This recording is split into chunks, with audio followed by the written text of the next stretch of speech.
চিকেনের একটা দারুণ রেসিপি নিয়ে চলে এসেছি। অল্প চিকেনেই তৈরি হয়ে যাবে এরকম একটা অসাধারণ রেসিপি। তো সন্ধ্যাবেলা ছোটো মোটো খিদের জন্য কিংবা যে কোনো অনুষ্ঠানের মানে স্টার্টার হিসেবেও কিন্তু খেতে পারো। খুব সহজ একটা পদ্ধতি, বাড়িতে থাকা যে কোনো মানে একদম সামান্য উপকরণ দিয়ে তৈরি করব।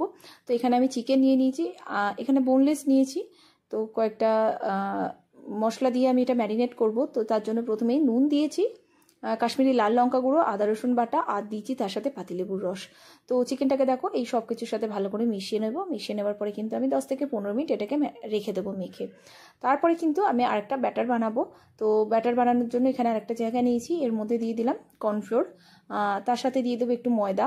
কর্নফ্লোর আর ময়দার পর এর মধ্যে চলে যাবে সুইট চিলি সস, এর মধ্যে দেবো গ্রিন চিলি সস, একটু টমেটো কেচাপ আর একটু সোয়া সস, সাথে একটুখানি আমি 1 পিঞ্চ মতো দিয়ে দেবো বেকিং পাউডার, আর দিয়ে দেবো স্বাদ মতো নুন, যেটা মাস্ট। তো যাই হোক সব কিছু ভালো করে মিশিয়ে নেবো। একটু গোলমরিচের গুঁড়োও দিয়ে দেবো।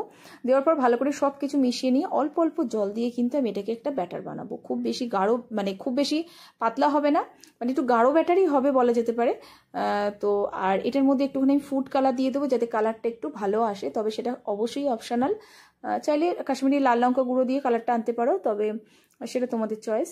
তো এটা ভালো করে মিশিয়ে নিচ্ছি, দেখতেই পাচ্ছ কালারটা দেওয়ার পরে কালারটা চেঞ্জ হয়ে গেছে। এরপরে যে চিকেনটা আমি ম্যারিনেট করে রেখেছিলাম মোটামুটি 15-20 মিনিট হয়ে গেছে। তো চিকেনটা আমি এবারে এই ব্যাটারের মধ্যে দিয়ে ভালো করে কোট করে নিচ্ছি। তো দেখতে পাচ্ছি এই জন্য কিন্তু গাঢ় ব্যাটারটা রেখেছিলাম। তো এটা ভালো করে কোট হয়ে গেছে। তো এটা কিন্তু আর রাখার দরকার নেই। এরপরে আমি অন্যদিকে একটা কড়াইয়ে গরম তেল বসিয়েছি, মানে তেলটা গরম হয়ে গেছে। এবার একটা একটা করে চিকেন কিন্তু আমি এই তেলের মধ্যে ছেড়ে দেবো। চিকেনটা কিন্তু এবার ভাজতে থাকবো।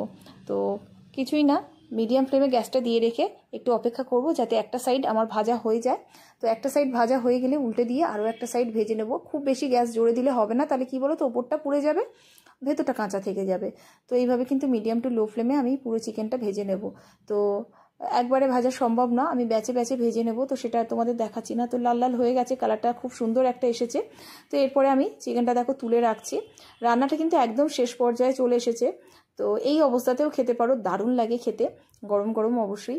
আর এরপরে আমি অন্য একটা জায়গার মধ্যে এখান থেকে অল্প একটু তেল আমি নিয়ে নিচ্ছি। তো সেই তেলের মধ্যে দিয়ে দেবো রসুন, আদা আর কাঁচা লঙ্কা কুচি। এটাকে একটুখানি নাড়াচাড়া করে নেব, মানে একটু ভেজে নেব যাতে। একটু ভাজার পরে এখানে আমি পেঁয়াজ দিচ্ছি আর ক্যাপসিকাম দিচ্ছি। এটা অপশনাল, দিতে পারো নাও দিতে পারো, আমার ভালো লাগে তাই আমি দিয়েছি।